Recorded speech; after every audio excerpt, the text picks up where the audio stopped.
Ever wanted to alter your own images? Let me show you how you can do that. Hi, my name is Arshikahani, and today I'm going to show you how you can use a Nano Banana for free.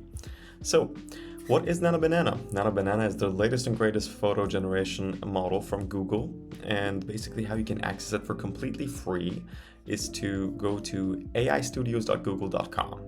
This is a playground for their LLM models, and they don't charge you any money, and you don't have any limitations on how many images you can generate. So basically what Nano Banana does is that it takes a reference image and then based on your prompt changes it.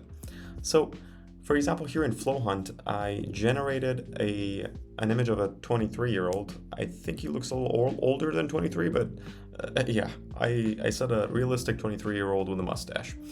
And this was generated by Ideogram V3 quality. And then we fed that image into the Google AI Studios and said, hey, generate an image of him wearing a banana costume. And then a few seconds later, 12 seconds later, here we have him, his exact face, and even the facial hair is perfect. And it's just him wearing a banana costume.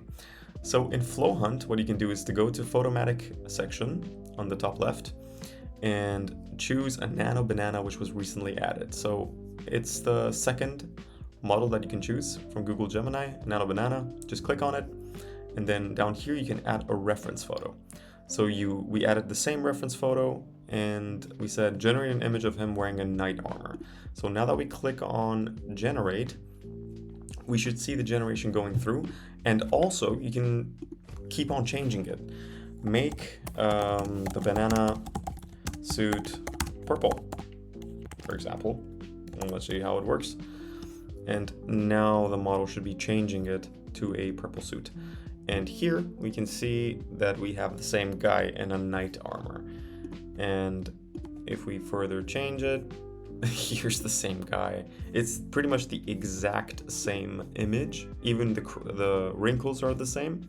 It just changed the color into purple. And just like that, the possibilities are endless. So one use case that we use this a lot for our own company is thumbnails. So we have a single image of me or Yasha, and we just keep on changing it for every thumbnail. So make him look shocked, make him look angry, make him look happy. And quite surprisingly, the facial structure is so similar in every single one of them that you would actually believe that that photo is taken of me or Yasha. And yeah, go knock yourself out in Google AI Studios, because this is something really fun and something really useful for marketing teams out there. And if you have any questions about Nano Banana or Photomatic AI on how you can use this effectively, please make sure to leave them in the comment section below. And as always, I hope you have a wonderful day.